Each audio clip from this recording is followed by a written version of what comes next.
Mesdames et messieurs, bonsoir et merci d'être au rendez-vous de cette session d'information sur Canal 3 Bénin. Voici les grandes articulations du journal. Des délégations des ministères de la Santé de plusieurs pays africains sont à Cotonou pour un atelier de partage d'expériences sur l'introduction et le déploiement du vaccin antipaludique en Afrique. Il s'agit pour les participants venus de divers horizons d'échanger sur les stratégies et activités optimales pour une introduction réussie de vaccin antipaludique en Afrique. Les détails dans un instant. Nous parlerons également de l'opération de chargement du pétrole nigérien pour la Chine, une opération actée et effective sous les objectifs des caméras de presse. Les professionnels des médias du Bénin ont été les privilégiés à avoir constaté cette phase du projet de pipeline Bénin-Niger. Les détails dans un instant. Nous ferons également un zoom sur la fête identitaire Kondokbo Cotonou Plesota. Cet or-là qui a connu sa 4e édition ce mardi 21 mai 2024 à Akwakwa. Venus de divers horizons, les fils et filles cet or-là de Cotonou se seront rassemblés autour du ministre des Affaires étrangères et des Sociales pour la microfinance, pour Véronique Toye-Fodé, pour de grands moments de réjouissance. Voilà pour les titres, mesdames et messieurs. À nouveau, bonsoir. Les opérations de chargement du pétrole nigérien pour la Chine sont actées et effectives. Les professionnels des médias du Bénin ont été les privilégiés à avoir constaté cette phase du projet de pipeline Bénin-Niger. Grâce à une visite organisée par l'entreprise chinoise WAPCO et le ministère des Mines, ils sont désormais outillés en termes d'information et de connaissances pour mieux outiller, pour mieux informer le public. Les détails avec Clément Tchadé.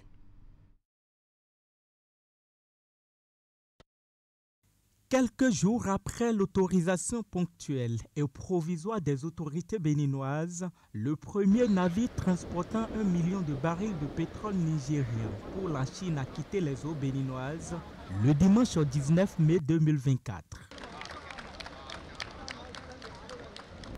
Une suite logique de la phase opérationnelle du pipeline Bénin-Niger permettant l'exportation de l'or noir depuis la plateforme de Sémé-Craqué au Bénin. Dimanche après-midi, l'entreprise chinoise WAPCO annonce cette bonne nouvelle à la presse au cours d'une visite offerte à ses professionnels des médias. Donc, la sécurité, c'est une responsabilité collective. Si une seule personne ne respecte pas les mesures de sécurité et que cette personne peut mettre en danger. 834 mètres cubes par heure lors du chargement des navires, ils sont utilisés. 3 seront utilisés en même temps et 1 sera utilisé en stand-by comme réserve. Il y a 2 oléoducs qui passent sous la mer et qui sont en parallèle. Les pipes ont un diamètre de 700 mm ça fait 14,4 km sur la mer, la longueur, et il y a une pression nominale de 5 mégapascales. Vous avez dû remarquer ici, il a parlé du MCC. MCC, c'est le Main Control Center, c'est le centre de contrôle d'ici jusqu'au Niger.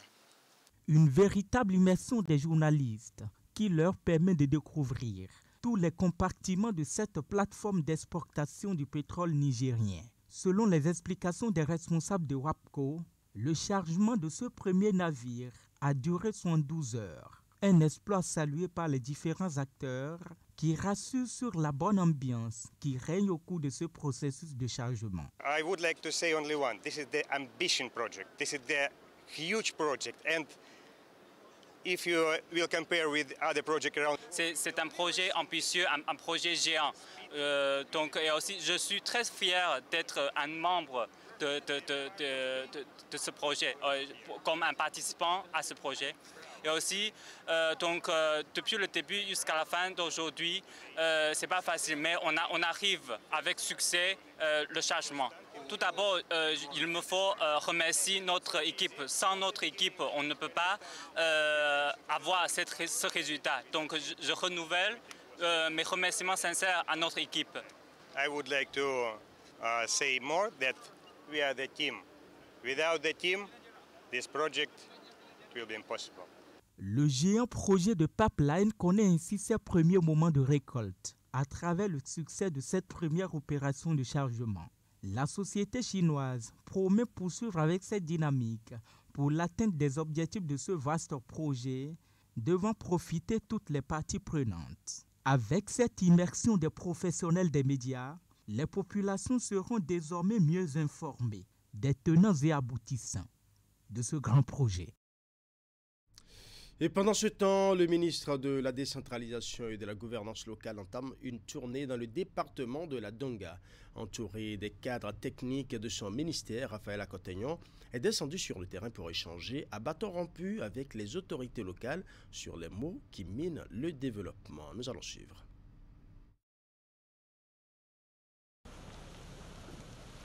L'amélioration de la qualité de la gouvernance des collectivités territoriales.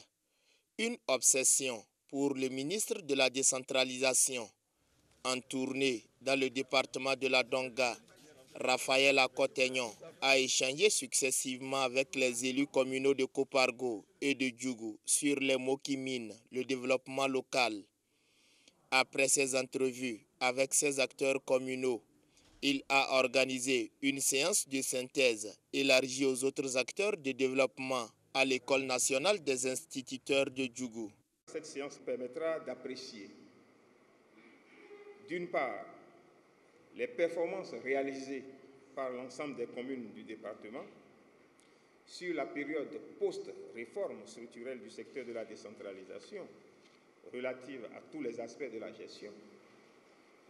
D'autre part, la situation sécuritaire dans le département de la Donga.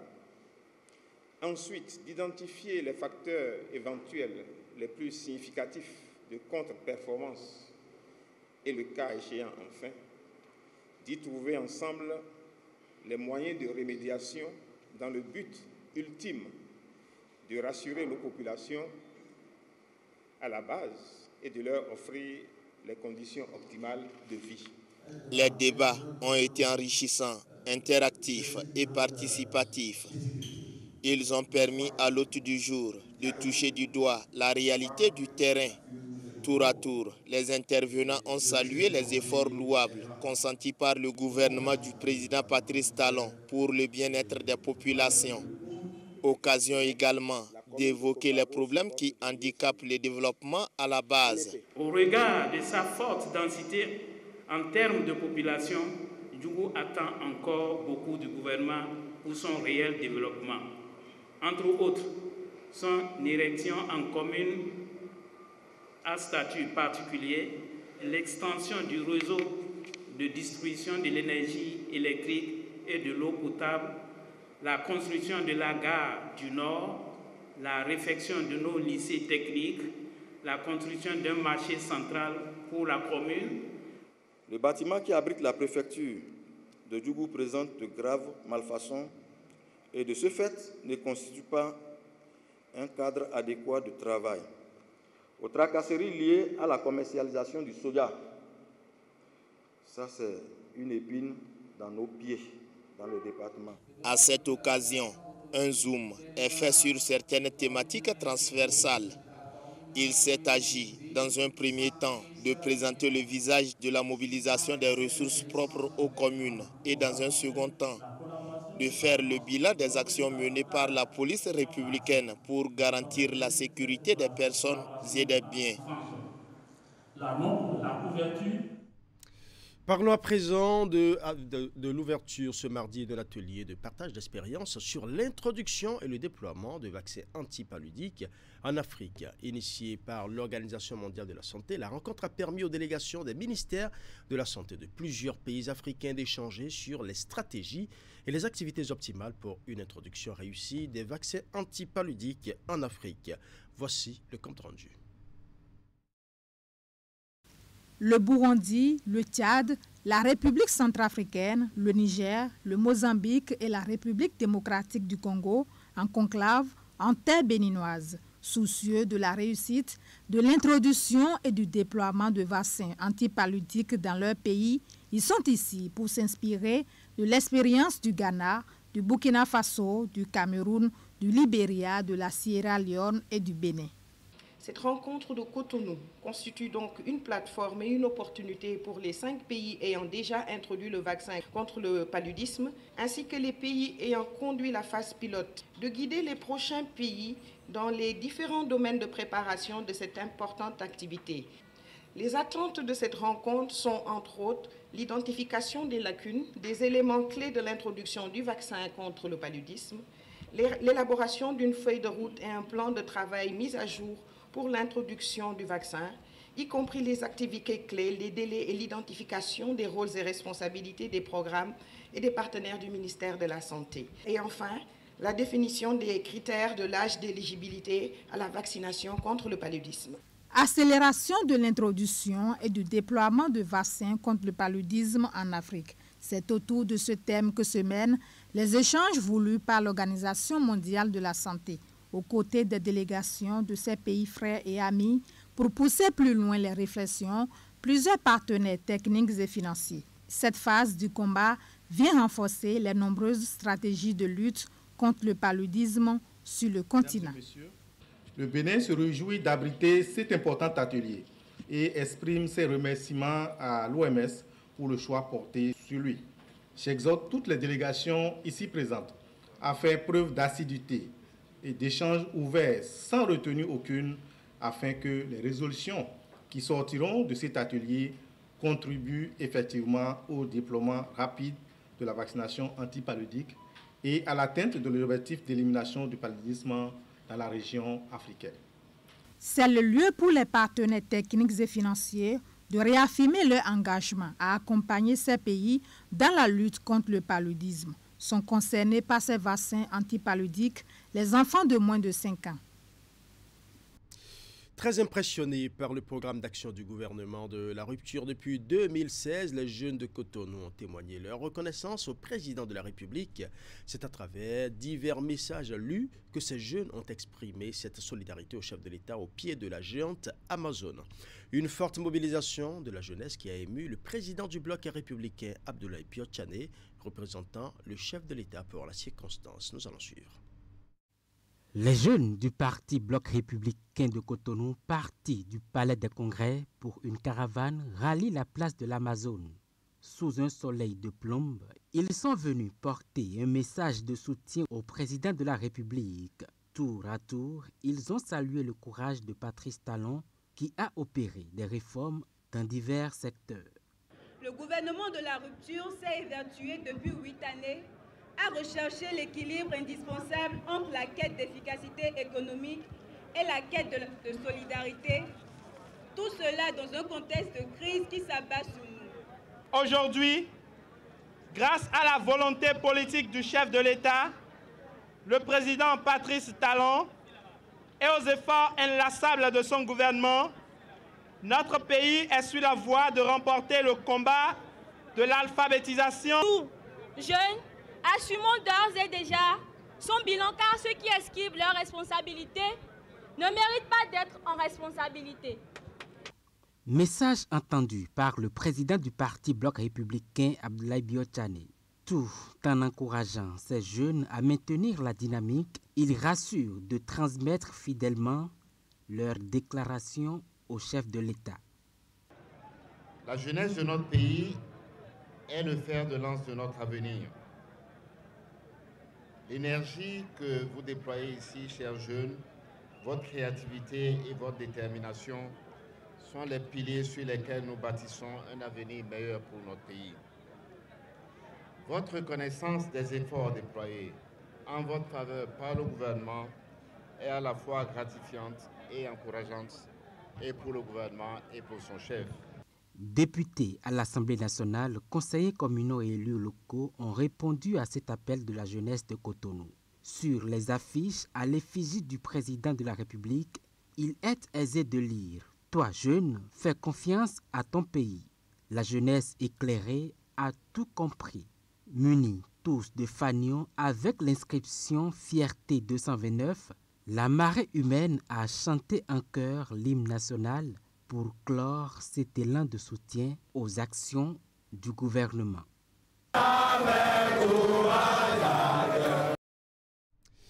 La fête identitaire Kondokbo Koutonoukoui Setokla connut sa 24e édition ce mardi 21 mai 2024 à Kpakpa. Venus de divers horizons, les fils et filles Setokla de Cotonou se sont rassemblés autour du ministre des Affaires sociales et de la microfinance Véronique Toynfodé pour de grands moments de réjouissance. Esther Tofa pour le compte rendu. C'est sous le signe de la réconciliation que s'est tenue la 24e édition de Kondokpo, Setokla Cotonou-Foué. Pour cette édition, le comité d'organisation, en commun accord avec l'équipe dirigeante de l'association, a fait le choix du quartier Yenawa dans le 2e arrondissement de Cotonou pour abriter les festivités. Nous avons su surmonter les épreuves et tourner la page des divisions. Ensemble, nous avons jeté les bases d'un avenir harmonieux et prospère. L'objectif fixé pour cette année était ambitieux et nous avons atteint avec brio. Les travaux de construction de notre siège social ont considérablement avancé et les grosses œuvres sont maintenant terminées. Cette réalisation est une preuve concrète de notre détermination et de notre capacité à travailler ensemble pour le bien commun. C'est un symbole fort de notre unité. La ministre en charge des Affaires sociales, marraine de l'événement, a pour la circonstance reçu le soutien de ses collègues de l'agriculture et de l'industrie. Elle a salué l'initiative de ce rassemblement entre fils et filles des ethnies Seto et Hula. Les opportunités économiques soient également soulignées afin d'éveiller le potentiel qui sommeille en certains de nos parents et amis de Cotonou. À vrai dire, l'intérêt de nos retrouvailles réside aussi dans les retombées positives que pourraient tirer les populations de Cotonou d'une fête comme celle-ci, avec des répercussions positives sur les familles, sur les enfants surtout. Vous le savez bien, le chef de l'État, son excellent le président Patrice Talon, met un point d'honneur à la protection de la femme, de l'enfant, des couches vulnérables. Et nous devons tous ensemble trouver les voies et moyens à travers donc cette opportunité de retrouvailles pour resserrer les liens qui vont vraiment impacter en fait ces couches de la population. Les objets traditionnels marquant l'histoire de cette communauté de pêcheurs ont été exposés à l'occasion. La cérémonie de ce lundi 20 mai 2024 a consacré le dévoilement de la maquette du siège social de l'association Kondokpo Cotonou.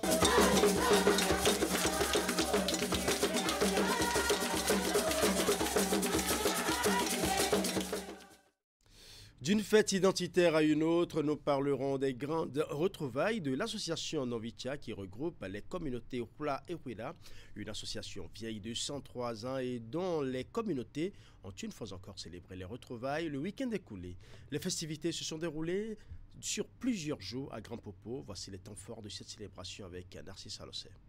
À la fête de Novicha. 103 ans déjà, mais ils tiennent toujours le pari de ces retrouvailles fraternelles dénommé Novicha. Les peuples appartenant aux communautés Hula et Huela ont encore afflué par centaines cette année vers Grand Popo pour leur fête identitaire.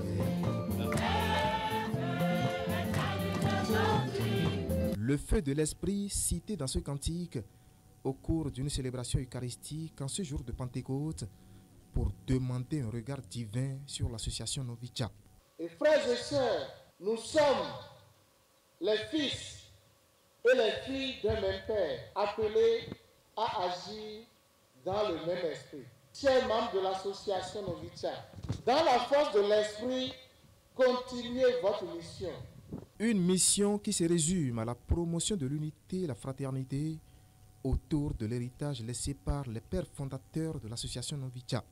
Cette année, les festivités sont placées sous le signe de la relève. Le pagne que nous portons aujourd'hui est le témoin et le témoignage de ce signe, de ce thème. Gardez-le bien, c'est la relève et que chacun garde ce pagne longtemps jusqu'à le donner à ses fils et petits-fils. Le concept Novicha devra désormais être vulgarisé partout, dans les communautés Hula et Huida et dans chacune de nos familles. L'idée, c'est de perpétuer la tradition autour de cette fête identitaire séculaire, l'une des plus vieilles à célébrer au Bénin. Et pour y parvenir, il y a une feuille de route à respecter. Premièrement, la promotion des cultures des communautés Hula et Huida, notamment à travers des chants, des rythmes et danses, sous forme de caravanes fluviales. 2. l'implication plus visible et plus active de nos communautés dans les activités commémoratives de Novicha, consistant en l'animation par des fidèles du Vaudou de la danse sacrée dénommée Azandro. Derrière ces actions, les responsables actuels de ce creuset centenaire brandissent à la face du monde un plaidoyer pour une reconnaissance à l'international. Après 100 ans de vie, dont l'association Novicha est déjà auréolée, lui attribuer un statut de patrimoine culturel national, voire international, ne serait que l'expression d'une reconnaissance tant méritée. Mais en attendant, les représentants des pouvoirs publics ont tour à tour salué la consolidation de l'esprit d'entraide autour de cette fête. Cette année encore, l'association a apporté un appui matériel à des infrastructures socio-communautaires, notamment établissements scolaires et centres de santé. Enfin, il y a eu l'agréable autour du patrimoine culinaire de la région. À cette fête identitaire des peuples Hula-Hula, il y avait également plusieurs sympathisants et même d'éminentes personnalités, surtout des présidents d'institutions de la République. Notre équipe de reportage a tendu son micro à quelques-uns de ces invités. Nous allons suivre. Ma deuxième participation, il y a de cela une dizaine d'années que j'étais venu pour la première fois. Et il y a une nette différence par l'affluence que j'ai trouvée plus importante, par l'organisation qui me paraît meilleure. Et je salue fortement cette manifestation qui permet aux fils du coin et aux cadres et à la population de rester sur place, de se voir et d'échanger. Vous savez, les Kola et les Tori sont pratiquement les frères.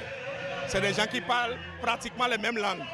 Et qu'on ne peut pas parler de Novicha, et comme j'ai un peu de temps, je suis venu quand même depuis hier et fêter avec mes frères de Kola. Vous savez, c'est une association sœur et il faudrait qu'on se soutienne.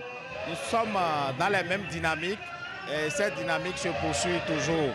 Donc Novicha, c'est l'association la plus ancienne, c'est la grande sœur de Agbe Signalé. Donc la petite sœur doit soutenir la grande sœur. Donc nous sommes là et que cette fraternité-là puisse vraiment grandir et se pérenniser d'année en année et de génération en génération. Vous savez, c'est important, ces retrouvailles, la fraternité, puisqu'ils viennent souvent nous soutenir à Ouémérou. Donc c'est normal que Ouémérou vienne les soutenir aussi, puisqu'ils sont nos aînés. Nous sommes en train de mettre les pas dans les pas. Voilà, donc vive la fraternité. Et il faudrait que ces rassemblements, ces retrouvailles soient perpétués. Il faut préciser que la communauté chrétienne était également en fête ce dimanche avec la célébration de Pentecôte, un événement qui marque la descente du Saint-Esprit sur les apôtres comme l'a promis Jésus après sa montée vers le Père. Sur les différentes églises évangéliques à Boïcon, les fidèles ont pris part au culte de ce dimanche. Ce fut un grand moment de réjouissance, mais aussi de réflexion. Les prêches ont été l'occasion d'inviter le peuple de Dieu à la repentance afin de mériter les grâces et les bénédictions du Saint-Esprit. Comme annoncé, ce dimanche chez les chrétiens, c'est la grande liesse. Sur les différentes églises, l'heure était à la prière et à l'invocation. Le peuple de Dieu célèbre la Pentecôte. L'événement marque la descente de l'Esprit Saint sur les apôtres 10 jours après la montée de Jésus au ciel. 50 jours après la résurrection de Jésus, le Saint-Esprit est descendu pour leur donner la capacité maintenant de faire ce qu'ils ne pouvaient pas faire. Donc c'est un jour où nous devons marquer un nouveau départ dans nos vies. Et lorsque nous avons le Saint-Esprit en nous, notre vie change, nos manières de faire changent et on voit Jésus à travers nous. Jour spécial et important pour chaque fidèle, la Pentecôte est le moment idéal pour démontrer sa foi et laisser l'Esprit Saint agir dans sa vie, dans les différents lieux de culte, notamment chez les évangélistes. Le peuple de Dieu a eu droit à un discours édifiant. Bon, le message est divisé en trois. Il y a la promesse et il y a la mission, c'est-à-dire la grande commission et l'envoi. Donc, quand on parle de la promesse, c'est que les fidèles vont recevoir une puissance. Et par la prière depuis avant-hier, ils ont été secoués par la puissance du Saint-Esprit. Donc, le deuxième point, c'est l'encouragement. Donc, ils ont été encouragés parce que le Saint-Esprit les a remplis et la peur les a quittés. Maintenant, ils ont le courage d'aller prêcher l'évangile. Et puis l'ordre de marche qui est, vous allez devenir mes témoins de Jérusalem jusqu'aux extrémités de la terre. Ils sont maintenant prêts à devenir des évangélistes de Pentecôte. Nous comprenons désormais vraiment que le Saint-Esprit nous a régénérés et que c'est grâce au Saint-Esprit que nous recherchons la sanctification à tout bout de champ. Le Saint-Esprit est la puissance qui propulse l'Église. C'est la puissance fondatrice de l'Église. Si on dit Saint-Esprit, sans l'Esprit de Dieu, l'Église n'y est plus. Pour nous, le Saint-Esprit, c'est celui qui a régénéré chaque vie. C'est celui qui nous a donné la nouvelle naissance. Deuxièmement, c'est le Saint-Esprit en nous qui témoigne que nous sommes enfants de Dieu. C'est pourquoi nous ne nous considérons pas comme un religieux. Nous avons connu Dieu par révélation. Donc nous développons une relation avec le Père Céleste qui nous a créés et qui est venu nous racheter parce que nous étions pécheurs. Et troisièmement, ce même esprit nous sécurise. C'est lui qui, en nous, nous donne la sécurité, que notre salut est garanti. Nous irons à la vie éternelle. Et enfin, c'est le même esprit en nous qui nous aide à savoir que les dons que nous avons reçus, nous pouvons les mettre au service des autres. Louanges et adorations ont été les temps forts du culte ce dimanche sur les différentes églises évangéliques sillonnées. Envoyés pour annoncer désormais la bonne nouvelle, les fidèles se réjouissent des grâces obtenues. Ils promettent mettre en application les enseignements reçus afin d'être le témoignage de l'amour de Dieu pour les hommes. Autre volet de l'actualité nationale, le projet Championne mis en œuvre par Plan International Bénin dans les départements de l'Atakora, Donga et Alibori prend officiellement fin le 30 juin 2024 pour témoigner sa reconnaissance au personnel d'encadrement. Des attestations de reconnaissance sont décernées aux formateurs. Il en est de même pour les directeurs de collèges bénéficiaires de ce projet. La cérémonie de remise de certificats aux récipiendaires s'est déroulée vendredi dernier.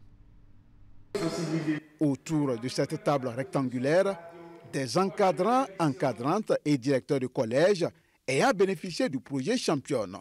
Un projet mis en œuvre par Plan International Bénin grâce au financement de la FIFA et l'AFD pour promouvoir l'émancipation de la jeune fille à travers la pratique du football dans les départements de l'Atakora, la Donga et la Libori. Après avoir loyalement accompagné le processus de mise en œuvre du dit projet dans son volet sportif 3 ans durant, ils sont ici pour recevoir chacun un certificat en reconnaissance à leur dévouement dans l'encadrement des associations sportives du dit projet. L'objet qui nous réunit ce jour, c'est la certification des encadrants. Un processus qui a commencé depuis le début de la semaine dans les 3 départements d'intervention du projet. Au total, 120 encadrants, 60 femmes, 60 hommes ont été certifiés. Et aujourd'hui, c'est le moment pour nous de leur dire notre remerciement, de célébrer les succès que nous avons rencontrés dans le cadre de ce projet à travers les scènes d'entraînement, les compétitions sportives, les 3 éditions que nous avons pu organiser à l'échelle du pays. Et c'est grâce à leur soutien et aussi grâce au soutien des directeurs d'établissement. Alors que le projet Championne prendra officiellement fin le 30 juin 2024, il faut déjà penser à la pérennisation de ces acquis. Au directeur départemental des sports à Takora, d'exhorter ses encadrants, chevilles ouvrières du dit projet, à continuer le job après son retrait. Le projet Championne nous a accompagnés. À un certain donné, ça va s'arrêter aujourd'hui ou demain. Même si on renouvelait un jour, ça va s'arrêter. Ça ne peut pas être éternel parce qu'un accompagnement ne devient pas une récurrence. C'est pourquoi je voudrais compter sur vous. Parce que ce n'est pas le projet Championne qui est venu et les violences ont commencé sur les filles. Ces fléaux existaient. Et on est venu nous accompagner pour que ces fléaux-là cessent. Alors notre partition serait quoi, nous qui avions été au cœur de ce processus? Notre contribution serait, même sans accompagnement, que nous continuions. Très sensibles à l'acte de reconnaissance du projet Championne à leur endroit, les récipiendaires prennent l'engagement solennel de pérenniser les acquis du projet Championne. Je porte garant à soutenir les filles, à continuer dans ce projet. Durant les 3 années de mise en œuvre du projet Championne, 60 associations sportives ont été créées dans 60 établissements scolaires repartis dans les 3 départements d'intervention. 1440 filles et 360 garçons de 12 à 18 ans auront été ainsi impactés. Et pour le bon fonctionnement des associations sportives, plusieurs activités ont été également menées. Il s'agit des formations et recyclages au profit des 120 encadrants. 60 terrains de sport ont été créés. Un important lot d'équipements sportifs ont été également mis à la disposition des bénéficiaires. Le tout couronné par des compétitions sportives dans les 3 départements d'intervention. En sport toujours, El Hadj Rabiou Garba honore une fois encore son traditionnel rendez-vous annuel avec les amateurs du sport boule. Il s'agit de la compétition de pétanque qu'il organise chaque année. Et la 3e édition a eu lieu le week-end écoulé à Lokossa et coïncidait justement avec la fête identitaire Novikwe. Une édition qui a connu plus d'engouement que celle des années précédentes et que nous résument ici d'ailleurs Narcisse Alossé et Florent Dou. Au bout d'une journée de compétition, les jaunes de pétanque club Pesisam de Cotonou enlèvent Dame Coupe sanctionnant la compétition El Hadj Rabiou Garba. Une joie à la hauteur des attentes d'une équipe qui a échoué au pied de la plus haute marche du podium l'année dernière et qui a pris rendez-vous avec l'histoire cette année. Face au Pétard Pétanque Club de Ouida, dont les joueurs sont habillés ici en vert, les jaunes ont fait montre de caractère pour éviter les pièges de l'adversaire. Concentration, adresse et précision ont surtout été les clés du succès. Ce résultat n'est pas un hasard, non, c'est à la base du travail. Et quel travail? Travail bien fait dans la discipline. La discipline pour s'extirper d'un lot de 50 triplettes, l'instant d'une journée. Des triplettes venues des 4 coins du Bénin et même de l'extérieur. Pour nous permettre d'améliorer nos prestations, parce que nous n'avions pas la chance de sortir du département pour aller mesurer nos efforts au club de Cotonou, à nos internationaux. Vous allez constater que cette compétition a connu les internationaux du Bénin et de Lomé, du Togo. Et même ils ont vu qu'il y a encore du travail. L'objectif des clubs de pétanque du Mono Kofo, c'est d'atteindre un jour la finale et pourquoi pas remporter la coupe. Remporter la coupe à l'issue d'une compétition organisée en marge d'une fête identitaire ici à Lokossa, Novikwe. Le promoteur, lui, justifie son initiative par un devoir de reconnaissance à un sport qui a contribué à son épanouissement personnel. Je dois au jeu de pétanque. Et de quelle manière il faut rendre? Ce qui est dû, c'est en organisant cette activité insignifiante qui, à ma foi, dans les jours et mois à venir, les années à venir, Inch'Allah, ce serait plus grandiose que ça. Je voudrais féliciter simplement le promoteur pour sa combativité, pour son endurance et prier pour lui qu'une telle initiative perdure dans le temps. Des vœux formés à Rabiou Garba pour qui les sports boules méritent aujourd'hui une attention particulière à tous les niveaux au Bénin au regard de la visibilité qu'ils assurent au pays à l'international. Référence faite surtout au dernier résultat de cette discipline qui a ramené au Bénin une couronne mondiale. Ici à Lokossa, l'édition 2025 de la compétition de pétanque est déjà dans les viseurs. Ainsi se referme ce journal. Merci pour votre aimable attention. Bonne soirée à chacun et à tous.